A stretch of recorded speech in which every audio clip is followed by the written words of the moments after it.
ये आकाशवाणी गोरखपुर है। अब आप सुकीर्ति अस्थाना से क्षेत्रीय समाचार सुनिए।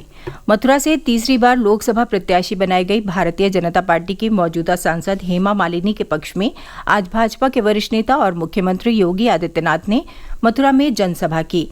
इस दौरान उन्होंने कहा कि प्रधानमंत्री मोदी ने जिस विकसित भारत की संकल्पना को लोगों के सामने रखा है, उस विकसित भारत के लिए विकसित उत्तर प्रदेश और विकसित उत्तर प्रदेश के लिए विकसित मथुरा का होना बहुत जरूरी है। उन्होंने कहा कि अयोध्या और काशी के बाद अब मथुरा और वृंदावन पर सरकार का पूरा ध्यान है। यहाँ के विकास की गति को और तेज किया जाएगा। उधर मुख्यमंत्री योगी आदित्यनाथ ने आज दोपहर बाद अपने गृह जनपद गोरखपुर के गोकुल अतिथि भवन में गोरखपुर, बांसगांव और संत कबीर नगर की चुनाव संचालन समितियों के साथ बैठक की। उन्होंने चुनाव की तैयारियां जांचने के साथ ही पार्टी पदाधिकारियों को कई जरूरी दिशा निर्देश भी दिए। बैठक में तीनों लोकसभा क्षेत्रों के सांसद, विधायक, एमएलसी और पार्टी पदाधिकारी मौजूद रहे। लोकसभा चुनाव के दूसरे चरण के लिए आज नामांकन के आखिरी दिन मथुरा से भारतीय जनता पार्टी से लगातार तीसरी बार उम्मीदवार घोषित की गई मौजूदा सांसद हेमा मालिनी ने नामांकन किया। इस दौरान प्रदेश के कैबिनेट मंत्री स्वतंत्र देव सिंह, राज्यसभा सदस्य चौधरी तेजवीर सिंह और मथुरा के भाजपा के जिलाध्यक्ष निर्भय पांडे सहित कई पदाधिकारी मौजूद रहे। इस चरण की सभी सीटों के लिए दाखिल हुए नामांकन पत्रों की कल जांच होगी। 8 अप्रैल को प्रत्याशी अपना नाम वापस ले सकते हैं। 26 अप्रैल को मतदान होगा। दूसरे चरण की 8 सीटों में अमरोहा, मेरठ, बागपत, गाजियाबाद, गौतम बुद्ध नगर, बुलंदशहर, अलीगढ़ और मथुरा का नाम शामिल है। समाजवादी पार्टी ने मेरठ में तीसरी बार उम्मीदवार बदल दिया है। अब अतुल प्रधान की जगह पूर्व मेयर सुनीता वर्मा को पार्टी ने अपना लोकसभा प्रत्याशी घोषित किया है।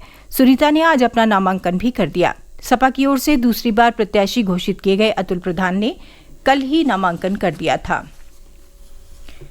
प्रदेश में लोकसभा चुनाव के पहले चरण के लिए 19 अप्रैल को होने वाले मतदान को लेकर संबंधित जिलों में तैयारियां तेज हो गई हैं। इसी क्रम में पीलीभीत जिले में दिव्यांग और 85 वर्ष से अधिक के बुजुर्ग मतदाताओं के मतदान की प्रक्रिया कल से शुरू हो जाएगी, जो 8 अप्रैल तक जारी रहेगी।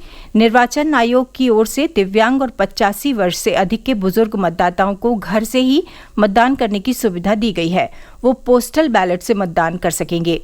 पीलीभीत की उप जिला निर्वाचन अधिकारी रितु पूनिया ने बताया कि जिले के ऐसे 820 मतदाताओं के मतदान को लेकर 21 पोलिंग पार्टियां गठित की गई हैं।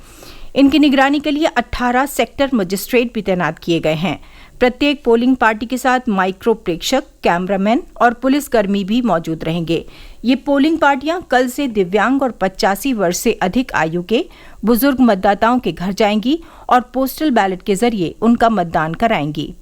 पहले चरण में प्रदेश की सहारनपुर, कैराना, मुजफ्फरनगर, बिजनौर, नगीना, मुरादाबाद, रामपुर और पीलीभीत सीटों के लिए मतदान होगा।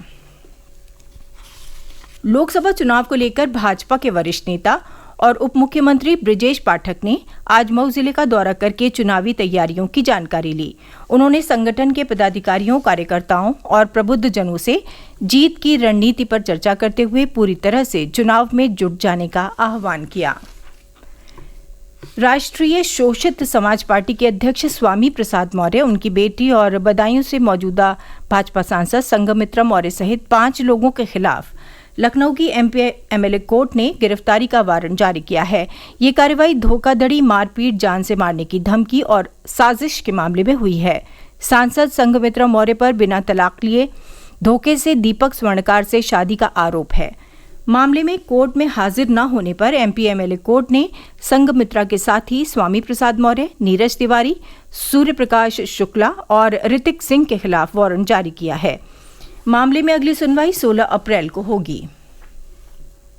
निर्वाचन आयोग के निर्देश पर प्रदेश के विभिन्न जिलों में मतदाताओं को मतदान के प्रति जागरूक करने के लिए कई जागरूकता कार्यक्रमों का आयोजन किया जा रहा है। मतदाताओं को संकल्प दिलाने के साथ ही रैली निकालकर उन्हें वोट की महत्ता भी बताई जा रही है। इसी क्रम में आज मिर्जापुर जिले में गंगा नदी से नारघाट से फतेहाघाट तक vote for vote now rally का आयोजन करके मतदाताओं को जागरूक किया गया। इस दौरान जिला निर्वाचन अधिकारी प्रियंका निरंजन और मुख्य विकास अधिकारी भी मौजूद रहे। वहीं हरदोई में जिला प्रशासन के नेतृत्व में पुलिस लाइन से बाइक रैली निकालकर मतदाताओं को मतदान के प्रति जागरूक करने के साथ ही संकल्प भी दिलाया गया। हाथरस जिले के विभिन्न स्कूलों में जागरूकता कार्यक्रम आयोजित करके लोगों से मतदान के लिए संकल्प पत्र भरवाए गए। इसके साथ ही क्षेत्रीय समाचारों का ये बुलेटिन समाप्त हुआ। नमस्कार।